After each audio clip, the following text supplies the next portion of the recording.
para conversar com vocês na próxima hora. O primeiro recadinho diz respeito ao telefone celular. Por favor, no silencioso, até que o nosso trabalho se encerre. Ele deve durar 1 hora. Além disso, convidá-los para... É uma brincadeira que eu faço, que ali fora tem uma lixeira especial, onde a gente, antes de entrar no salão para assistir uma exposição, não gosto do termo palestra, a gente coloca todas as atribulações que a gente carrega durante o dia. Deixa lá dentro dessa lixeira especial. Durante essa hora pode ser até que elas cresçam, mas pelo menos não vão incomodar a gente enquanto a gente conversa. Também convidar a cada um que faça, particularmente, o seu pedido ao seu Deus, ao seu anjo protetor, aquele que os orienta nesta existência, e tomando cuidado de pedir exatamente aquilo que vocês realmente precisam. E tomando cuidado para pedir com muitos detalhes.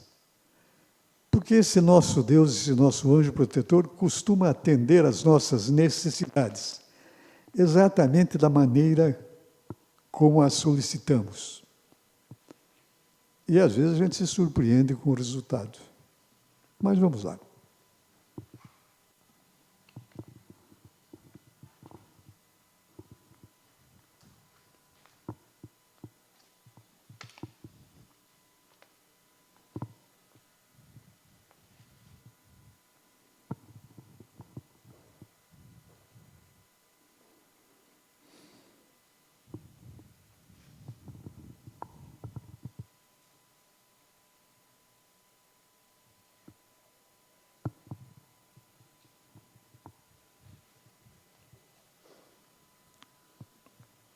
Acho que já pedimos demais. E daí a gente começa a pedir coisas que não precisa e atrapalha o nosso pedido. Confessar para vocês que o meu pedido hoje também foi especial. Eu fiz literalmente uma bobagem ontem durante o dia, uma bobagem comum, e tive uma péssima noite de sono.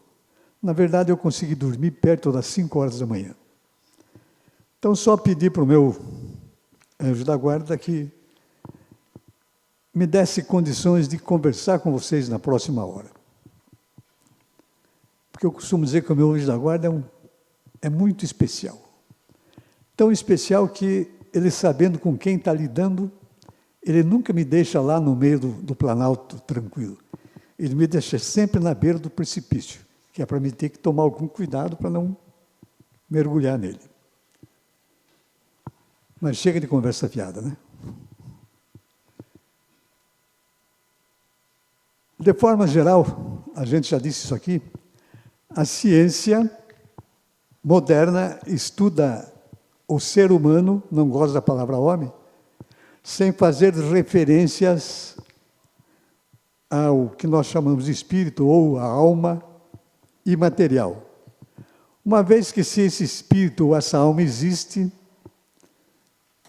a ciência não é capaz de medi-la, de saber exatamente o que é, quanto é que pesa, para onde é que ela vai e o que é que ela faz.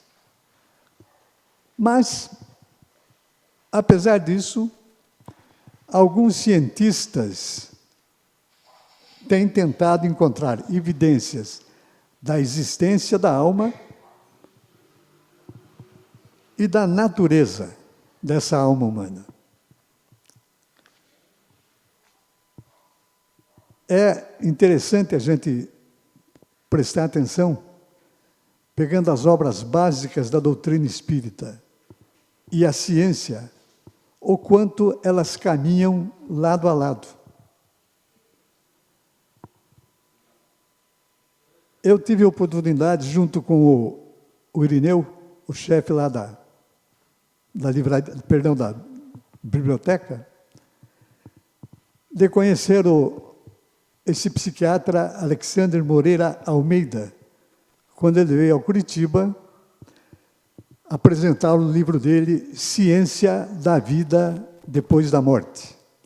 A autoria é dele, psiquiatra, Mariana de Abreu Costa, também uma psiquiatra, e um psicólogo, Humberto Schubert Coelho. São 3 brasileiros, e esse livro foi lançado primeiro fora do Brasil. E, em janeiro desse ano, ele veio ter a sua tradução para a nossa língua. É um livro, eu já falei dele aqui antes, cuja leitura, no princípio, não é muito fácil, ela é uma leitura pesada, porque se trata de um livro destinado, basicamente, à comunidade científica, podemos dizer assim. Mas, passada a primeira parte do livro, difícil de ler, complicado de ler, o livro é extremamente interessante para aqueles que se interessam pelo assunto.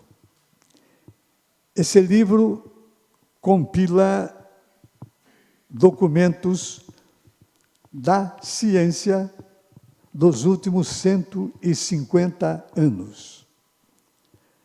O que a gente percebe agora, com a tecnologia que nós temos, é que vários casos aparecem e são rapidamente divulgados, chegam ao conhecimento de muita gente, o que não acontecia até o advento da internet. Fica para vocês, então, o convite para que pensem em se aventurar com esse livro, A Ciência da Vida Após a Morte. É um grupo acadêmico que investiga a possibilidade da mente humana sobreviver ao perecimento do corpo físico.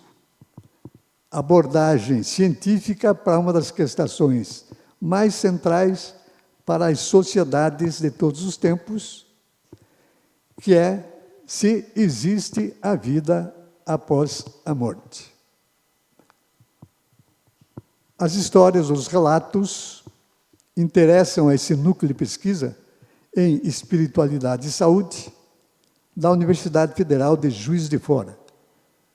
O autor principal do livro é fundador desse grupo, junto também com a psiquiatra Mariana Costa. A Mariana é com 2 N's, eu não errei, e o filósofo Humberto Schubert Coelho. Um livro que compila décadas de pesquisas sobre o tema. Esse livro saiu primeiro, como eu disse, fora do Brasil, e pela Spring Nature, talvez a mais importante editora de periódicos científicos. Se esse livro teve aceitação dessa editora, com certeza ele deve ter um belo fundamento. E é por isso que a gente hoje vai falar sobre a reencarnação. E a reencarnação como oportunidade para a nossa evolução. Eu arriscaria dizer que não dá para imaginar que a gente possa evoluir sem imaginar que exista a reencarnação. Dizem alguns que o tempo é uma invenção nossa. E o período ou tempo que a gente tem numa existência é muito pequeno perto do que a gente tem que conhecer para chegar à perfeição, como prega a doutrina espírita, quando diz que os espíritos são criados simples e ignorantes com um único objetivo e finalidade: chegar à perfeição. Mas evoluir. Vamos voltar para a ciência. A ciência nos ensinou, a todos aqueles que já passaram pelos bancos escolares, e vai continuar ensinando para quem vem lá, que o registro é de mais ou menos entre 2 e 3 milhões e meio de anos para o primeiro humanoide, depois o Homo habilis, depois o Erectus, o Neandertal e finalmente o Homo sapiens. Somos todos nós. Eu diria quase sapiens. A gente tem muito ainda que aprender. Por dever de ofício, eu sou um dentista aposentado já consegui me aposentar.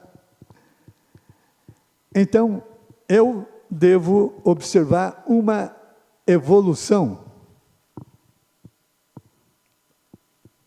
entre este cidadão e este aqui. Se vocês prestarem atenção, o cérebro ou a cabeça do Homo habilis, menor na parte posterior e uma mandíbula muito projetada. Aqui na frente, o Homo sapiens já não tem essa mandíbula projetada. Quem é que já não sofreu ainda com o dente do siso? Impactado, ou quando nasce, enfim. E qual é a atitude hoje perante um dente nesse estado? A extração. Alguns já estão nascendo sem dente do siso. E saibam vocês que os antigos habitantes aqui do nosso litoral paranaense, os sambaquis, eles tinham não só o dente do siso, tinham um dente a mais do que o siso. Eles tinham 4 molares. Qual é a evolução entre o Homo habilis e o sapiens? O tal do Homo habilis, ele pegava o touro à unha.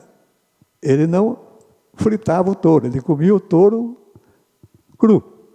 Então, ele precisava de muitos dentes e muita força para se alimentar. À medida que a alimentação nossa foi sendo processada, que a gente foi evoluindo materialmente e inventando o liquidificador, o fogo, etc., a nossa alimentação passou a ser mais fácil. A natureza se encarregou de ir eliminando aquilo que a gente não usa. Muita gente já sentiu a situação da falta de uso, por exemplo, não caminhar, a atrofia muscular. Se você não usa uma mão, ela vai parar de fazer os movimentos. Então, a natureza se encarrega de fazer a nossa evolução física. E a ciência, a nossa outra evolução. Está aqui, eu não saberia dizer para vocês qual é a pronúncia correta. Eu tenho a impressão que a pronúncia seria Ameca. Descrita por seus criadores como o robô humanoide mais evoluído, mais avançado do mundo. E ele fez uma previsão de como será a vida do planeta Terra daqui a 100 anos. Na verdade, não foi o robô que fez, né? Porque aqueles que estão tomando contato com a inteligência artificial sabem que um robô desse aqui nada mais é do que uma profusão de dados colocados ali dentro por um ser humano. Mas a gente tem que estar junto com essa evolução. Ao longo da história, a religiosidade tem ocupado um papel fundamental na vida das civilizações. Ainda que existam doutrinas diferentes, alguns elementos são comuns à maioria delas. Por exemplo, a gente tem esses monumentos aqui, templos localizados na Índia. O comum para a gente aqui é a catedral, a igreja, enfim, o centro espírita. Entre eles, esses elementos comuns a todas elas estão a fé em uma entidade superior, quer dizer, a crença numa entidade superior, que recebe nomes variados de acordo com o grupo a que pertença. Além disso, a realização de rituais sagrados, como a gente tem na Umbanda, tem na Igreja Católica, em outras seitas, e que o Espiritismo faz questão de dizer que não tem. Se a gente procurar, vai achar algum pequenininho, mas muitos deles a gente não tem realmente. Então, a realização de rituais sagrados e, em algumas delas, a crença na reencarnação. Mas qual é o conceito da reencarnação?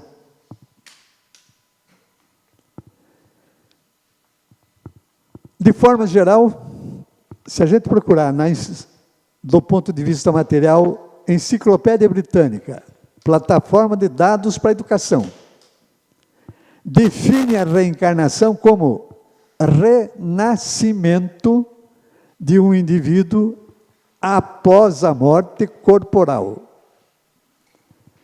E o que renasce? Seja consciência, mente, alma ou alguma outra entidade. A britânica não fala em espírito.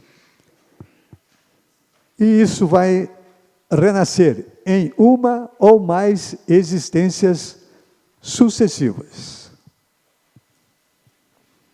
O conceito da reencarnação, então, pode ser encontrado em crenças diversas, como o hinduísmo, o budismo, o jainismo, que são daqueles templos que eu mostrei há pouco, originário da Índia.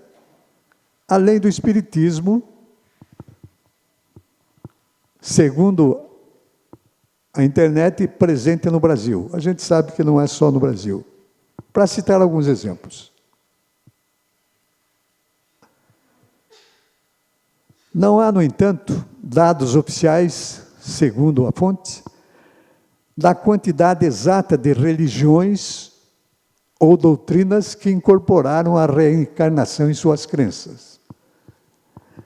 A gente pode dizer que, além desses grupos também que não incorporaram a reencarnação, existe um grupo significativo dos chamados ateus, que não creem em absolutamente nada que não seja o materialismo. Mas vamos voltar para a doutrina espírita. O conceito nosso de reencarnação é uma frase atribuída ao Allan Kardec. Dentro do espiritismo, há não é uma discussão. Vamos falar que existe uma pesquisa para saber qual é a origem exata desse dogma da doutrina espírita. Eu não vou falar em francês, que ficaria horrível, o meu francês. Nascer, morrer, renascer ainda e progredir sem cessar, ou sempre. Tal é a lei. Então, para a doutrina espírita, para nós que... Eu costumo dizer que eu tento ser espírita, porque não é muito fácil e demorado. Então, é esse o conceito da reencarnação. Nascer, morrer, renascer ainda e progredir sem cessar. Tal é a lei. Por isso que a doutrina espírita nos ensina que o espírito é criado simples e ignorante, dotado de todo arsenal, todo recurso para chegar à perfeição, que ele só vai atingir se ele resolver fazer isso. Tem lá o tal do livre-arbítrio. Ele vai fazer isso quando resolver que deve. Claro que vai ficar para trás, né? Mas tudo bem. Qual é o diferencial entre os seres humanos e os outros seres vivos? É o chamado princípio inteligente, que propicia a capacidade de lidar com situações de maneira criativa. Esse princípio inteligente seria a nossa partícula divina, ou o nosso espírito.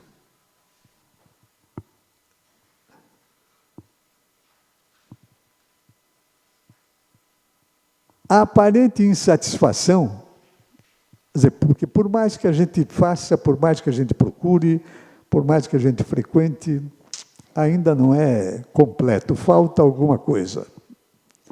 Então, essa insatisfação que assola, eu não diria a muitos, mas assola a humanidade inteira, esse é o senso inato de evoluir.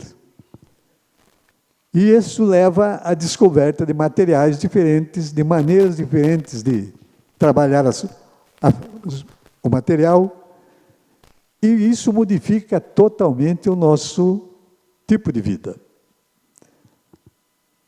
De maneira geral, ou sempre procurando uma evolução. Quer dizer, se a gente dormia numa cabana, agora já quer dormir com ar-condicionado. E com placa solar em cima, de preferência, que é para pagar pouca conta para a Copel. E quando a gente se vê nessa situação, nos remete, volta à doutrina espírita, por isso que eu digo do paralelo entre a ciência, o material e o espiritual. A lei do progresso e a necessidade do nosso caminhar na busca da perfeição moral. Porque se a gente não caminhar nesse sentido, não vai dar certo. A gente não vai conseguir sair do lugar, digamos. Vai nos incomodar muito. Qual o tempo entre duas encarnações? Pergunta legal. Não é um conhecimento ao qual a gente tem acesso ainda na nossa fase de evolução.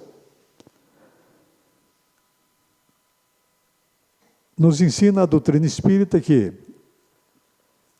existe uma escala ou uma classificação pedagógica dos chamados mundos habitados, do primitivo ao dos espíritos puros. E segundo a doutrina espírita, aos nossos livros principais, a gente está no segundo estágio, no mundo de provas e expiações. Se no primitivo era o instinto que valia, no prova e expiações, o moral aparece. A gente começa a tomar juízo. Para alguns estudiosos da doutrina, o intervalo entre uma encarnação e outra pode ter relação com o comprometimento do espírito, seu grau evolutivo.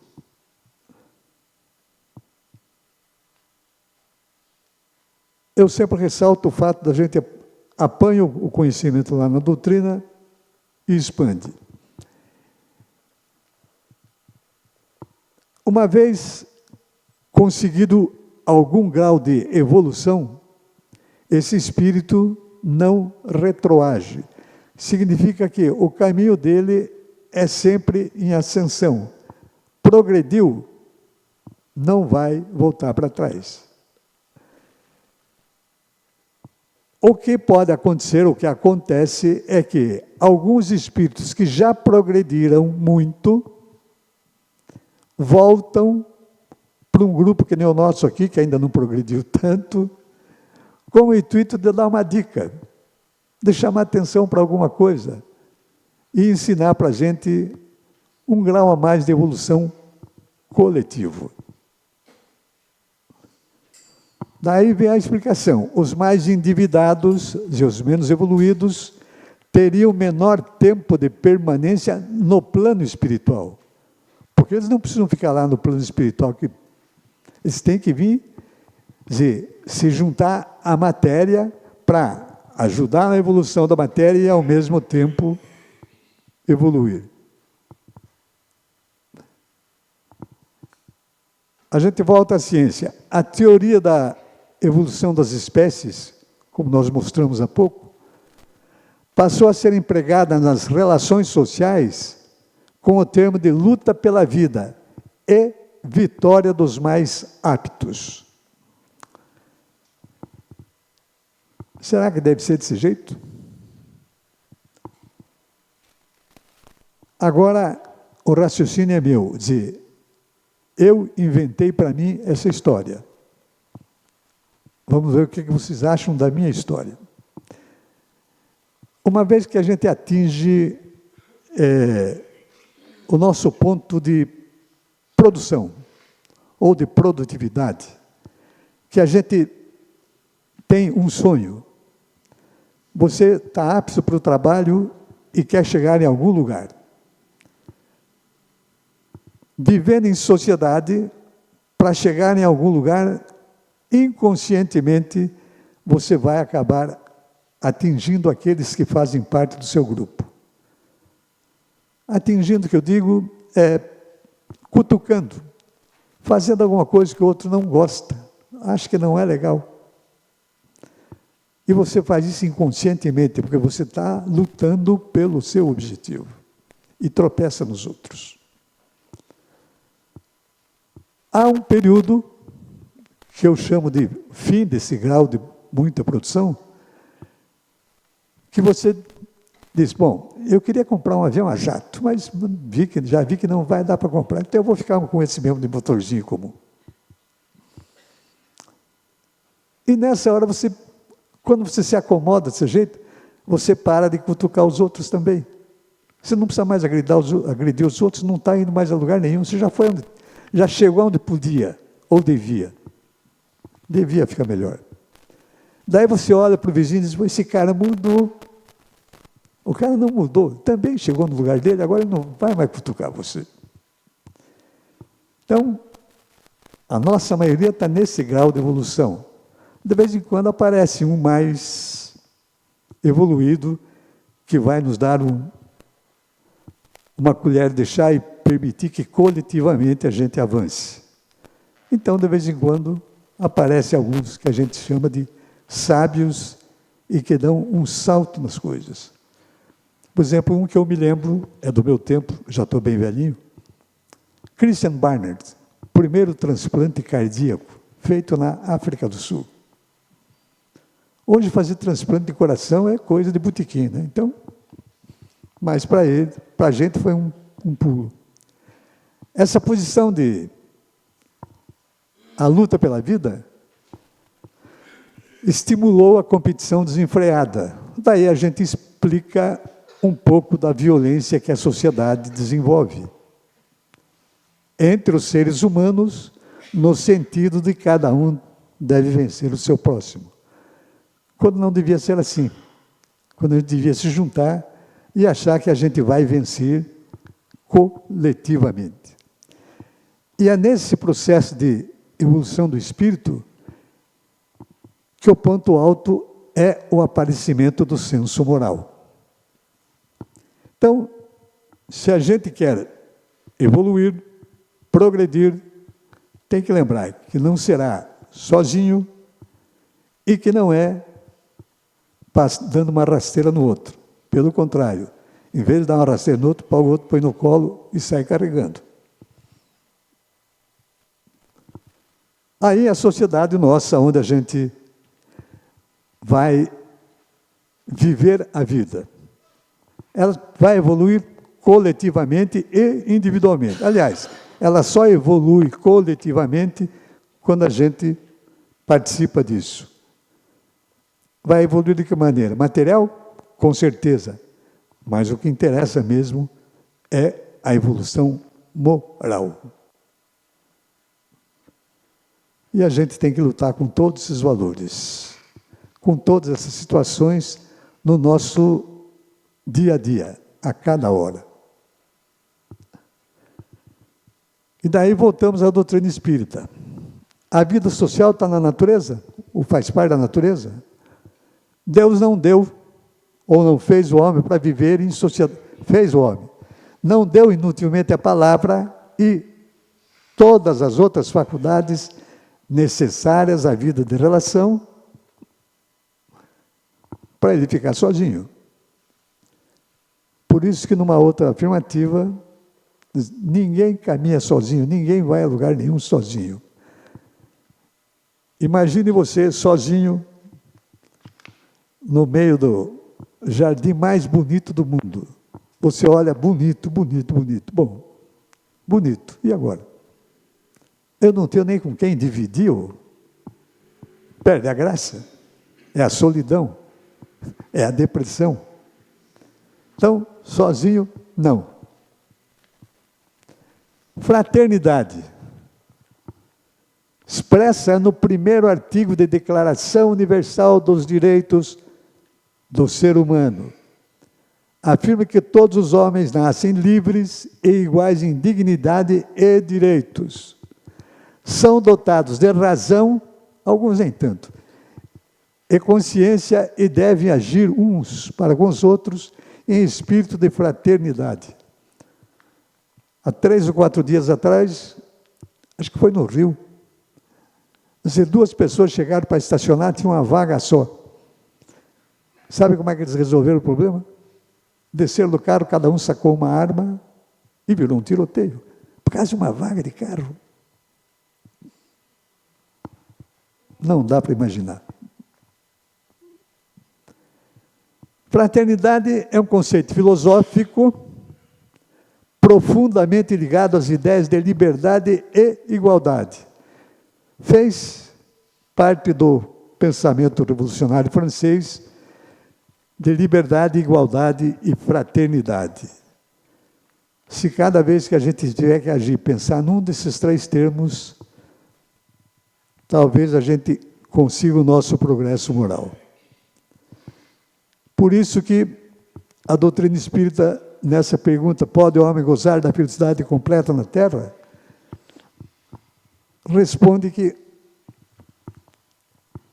não, e por isso que a vida lhe foi dada como prova ou expiação. Dele, porém, depende a suavização de seus males e ser feliz tanto quanto possível na Terra.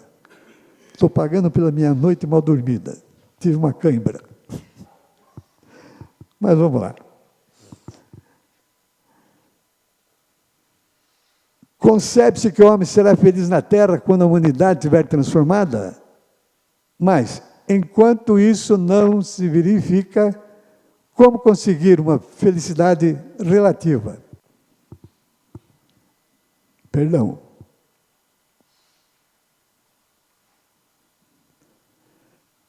O homem é quase sempre o obreiro de sua própria infelicidade.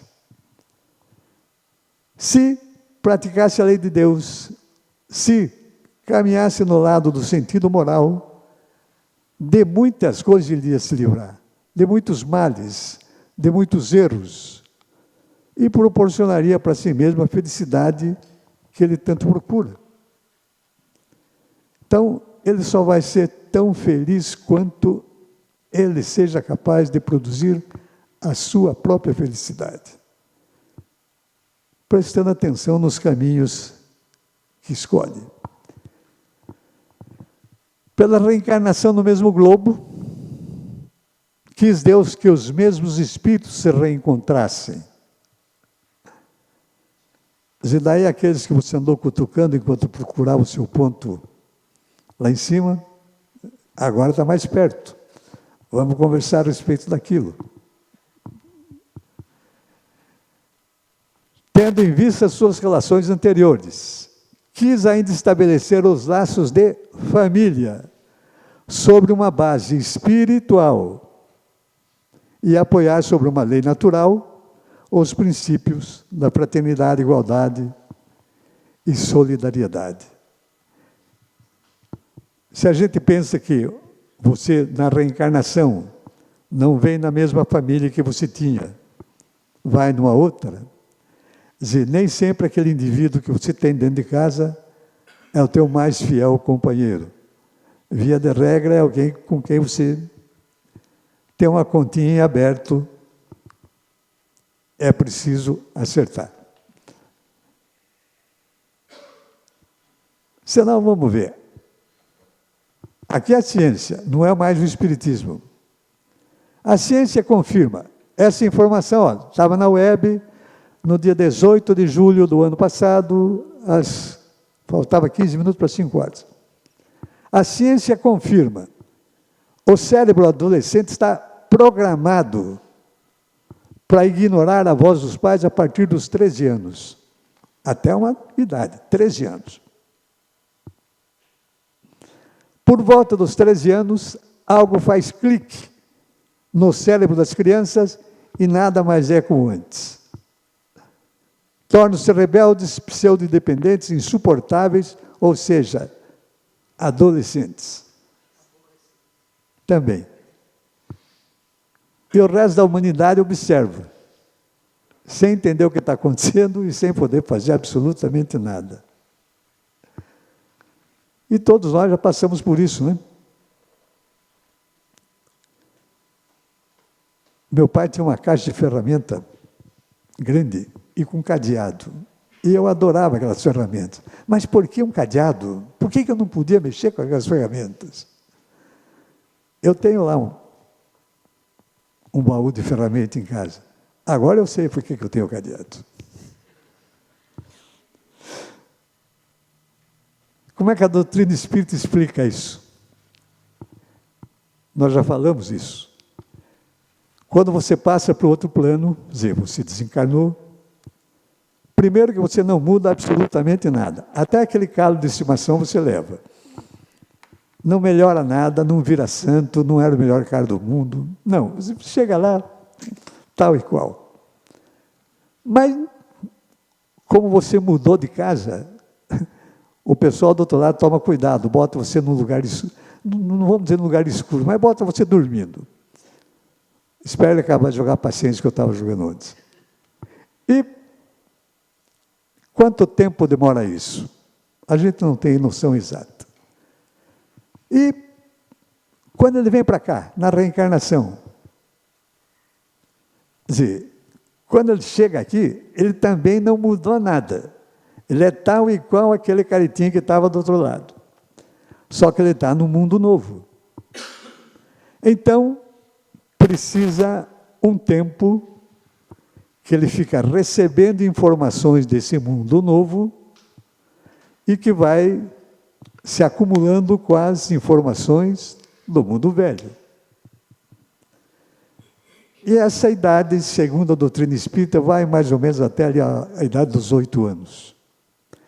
Depois tem um período no qual as informações do velho mundo e do novo mundo são colocadas, digamos, num liquidificador. E chacoalha tudo aquilo, e daí vai sair o tal do aborrecente. Com informações que tinha e mais as informações novas. Só que agora ele já acordou, o que eu vim fazer aqui, onde é que é isso, como é que vai ser? Daí o clique. E ainda tem o período desses 13 anos até mais ou menos 20, 23 anos, aonde ele vai, daí, acumular o conhecimento do mundo velho, o conhecimento que ele teve no primeiro período, virou gente, e agora ele adquiriu mais conhecimento. Ele, ninguém mais está colocando nele. Ele está absorvendo o quê? Aquilo que aqui a gente diz como? Eu não quero que vocês acreditem no que eu digo. Eu quero que vocês achem que tem uma história atrás disso e vocês vão procurar a verdade. A verdade é de cada um. E cada um vai interpretá-la à sua maneira, ao seu grau de evolução. Então, a gente sabe que também a evolução da matéria e da sociedade trouxe a gente para o seguinte patamar. Hoje é comum você ter uma criança com 3 meses, 4 meses, numa creche, o dia inteiro. Essa criança é entregue na creche, chega lá meio dormindo ainda, e quando é retirada dela, também já está começando a dormir de volta. E naqueles 8 anos, mais ou menos, que ela estava recebendo informações desse mundo novo, ela estava recebendo informações fora da família. Daí, aos 13 anos, quando esse negócio acontece, dá o clique, mas quem é esse aí? Quer dizer, quem são esses pais? Como? Então, aprendeu o que com eles? Ou aprendeu tudo na escola? O primeiro ministério, não tinha o nome de ministério, mas que cuidava da instrução, veja bem, não cuidava da educação. No Brasil foi com um cara chamado Dom Pedro II, velhinho, faz tempo, né? Não era Ministério da Educação, era Ministério da Instrução. Educação, minha gente, é dentro de casa, pai e mãe. Então, quando a gente se vê obrigado, quando eu digo obrigado, remete de novo à doutrina espírita e ao desejo da gente não muito comedido, a necessidade do casal sair para a manutenção do lar. Justificável, sim, mas é preciso fazer com muito cuidado. Senão, você acorda aos 13 anos com seu filho e é um indivíduo muito novo. Quer dizer, está chegando, teve algum, e é muito, tão novo que você não conhece. Daí ele fica muito aborrecido. Olha como é que a ciência vê a coisa. A equipe selecionou uma amostra de 46 meninos e meninas entre 7 e 16 anos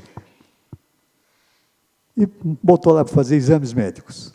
A ideia era aproveitar para os testes e colocar a voz da mãe, particularmente, para ver o que aconteceria. Crianças com menos de 12 anos mostravam uma reação neural, ciência, intensa, quando via a voz da mãe. A partir dos 13 anos, um abraço para o gaiteiro, diria o gaúcho.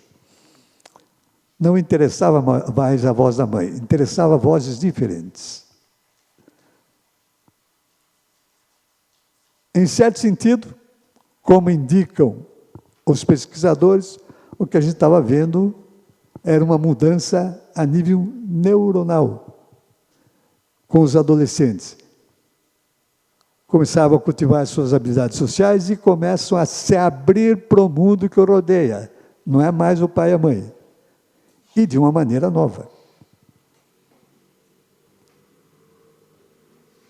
Mas já que a gente está falando em reencarnação, ó, essa aqui também eu tirei quando?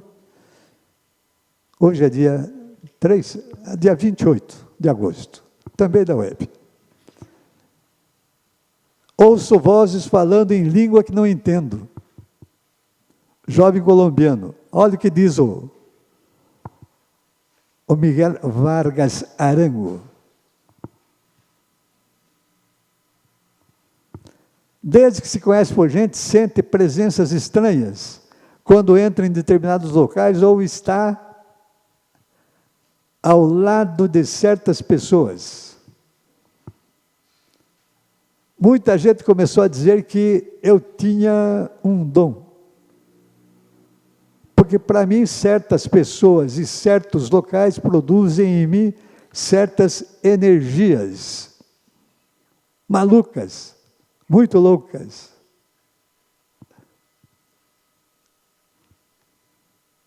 Se vocês quiserem saber mais a respeito do Miguel Vargas, BBC News Brasil.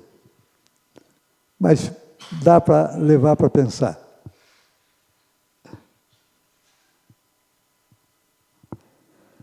A reencarnação, minha gente, fazia parte dos dogmas judeus sob o nome de ressurreição.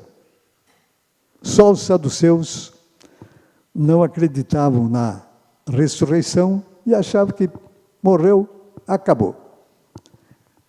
A ideia dos judeus sobre esse ponto, assim como de muitos outros, não estavam claramente definidas, porque eles possuíam noções vagas, incompletas sobre a alma e a ligação com o corpo. Vocês vão descobrir logo, logo que não eram só os judeus. A reencarnação é o retorno da alma ou espírito à vida material, mas em outro corpo, novamente formado para ela, que nada tem de comum com o antigo. E vamos lá. Vocês sabem o que é a tal da microbiota intestinal? Bom, há algum tempo atrás, já há um tempinho, a ciência surpreendeu o mundo, não, mas mexeu com as estruturas quando falou a respeito de um negócio chamado DNA e sequenciou o DNA humano. Então, aprendeu sobre o ser humano literalmente de cabo a rabo. Tudo que tinha no ser humano estava lá no DNA, bonitinho. Hoje, já se sabe que, na verdade, a gente não tem um DNA humano. Na verdade, são 2 DNA. O tal do humano e uma tal de microbiota intestinal, fora outras. Eu, como dentista, vou dizer para vocês que só na boca existem cerca de 20.000 tipos de vida. E sem elas, não tem boca funcionando. São parasitas. Então, humano, um pedaço, outro pedaço é outro tipo de vida. Bom, essa tal de microbiota intestinal, composta por bactérias e fungos, que contribuem ativamente para o nosso processo digestivo, segue ativa por meses até anos após a morte do seu hospedeiro. Quer dizer, a coisa não acaba na hora que o doutor chega lá e diz, morreu, ou desencarnou. É o que relata um estudo publicado na revista científica, conduzido por pesquisadores da Universidade do Tennessee. Além de serem capazes de sobreviver muito depois da morte do resto do corpo, os micróbios misturam-se com a comunidade de micro-organismos do solo, o que resultou na aceleração do processo de decomposição, transformando o corpo numa verdadeira fábrica de reciclagem. Eles identificaram nesses seres, nessa altura da pesquisa, traços do DNA, aquele famoso DNA humano, estava lá no bichinho, até anos depois da morte. Não é incomum ver plantas florescendo perto de um animal em decomposição, evidência visível de que os nutrientes dos corpos estão sendo reciclados de volta ao ecossistema. A ciência está dizendo para a gente que a vida depois da morte. E claro que nem todo mundo vai comer o mesmo pé de couve. Então, a gente continua vivendo, até para a ciência, de uma certa forma. Aqueles que se interessarem, de novo, volta lá no tal do jornal dessa universidade. Só para deixar vocês ou arrepiados ou intrigados com o assunto. Mas outra forma da gente contribuir ou aprimorar o nosso sentido moral está aqui. A doação de órgãos, que muita gente não quer fazer porque acha que não, que ele tem que desencarnar ou morrer, se preferirem, e chegar do outro lado inteiro. A gente não leva nada para o outro lado, absolutamente nada. Materialmente fica tudo aqui. Então, apesar da doutrina espírita nos ensinar que o desligamento do espírito não é vapt-vupt, a doação de órgãos é talvez a maior doação que você pode fazer. Você está doando um pedaço de você para que uma outra pessoa tenha uma chance de continuar a evolução que precisa. Então, o benefício daqueles que necessitam, segundo Emmanuel, consiste numa das maiores recompensas para o espírito. Desse modo, a doutrina espírita vê com bons olhos a doação de órgãos.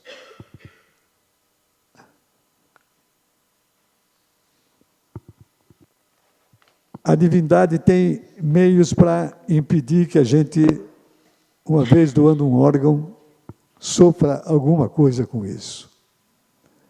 Não é contrário às leis da natureza, porque beneficia, e além disso é uma oportunidade para que se desenvolvam conhecimentos científicos, colocando-os a serviço de vários necessitados.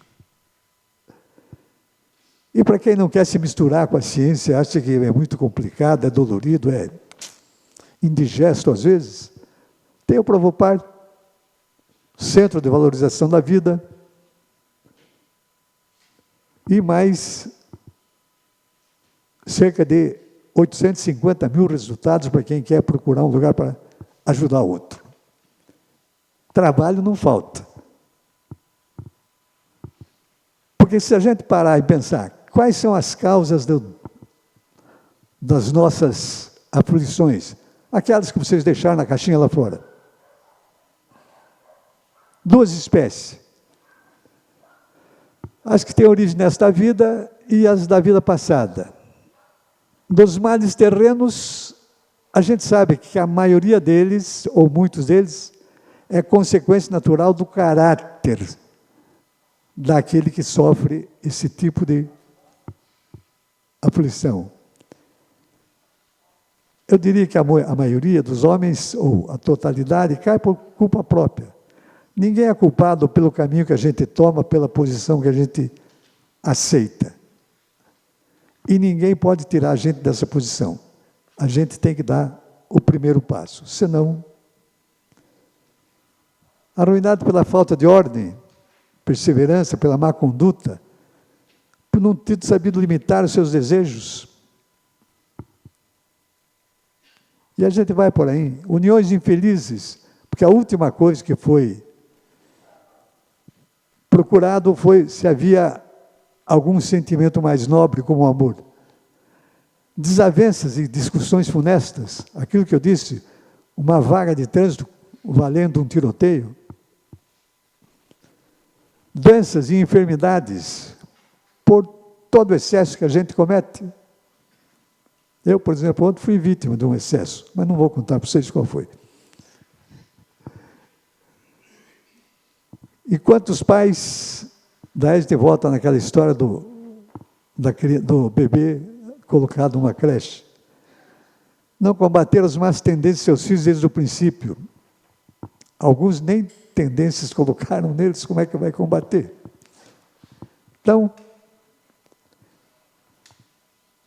posição minha, não é da casa. Eu costumo dizer que filho, via de regra, é uma decisão de dois. Agora, depois, não tem solução. Filho não dá para devolver. Tem que aguentar até o fim. Quero contar para vocês que eu tenho 2 filhos e os 2 são adotivos. E detalhe, não vejo favor nenhum em quem adota uma criança.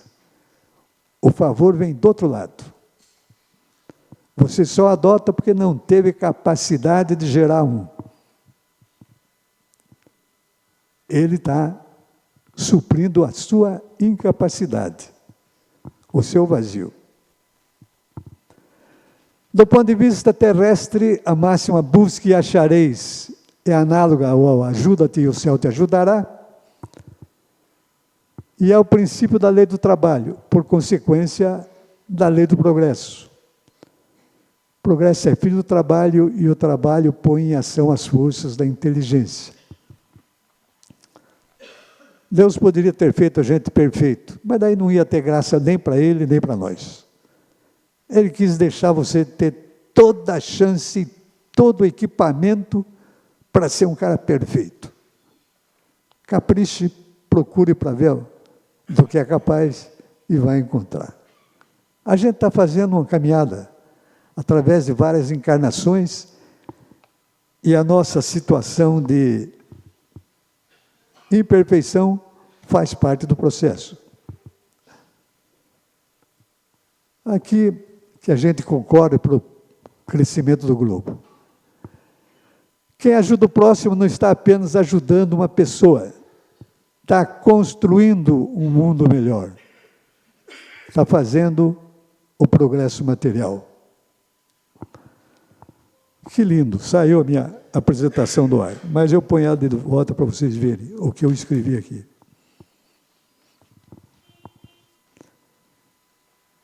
Ah, Pedro Paulo, é o meu cansaço de ontem.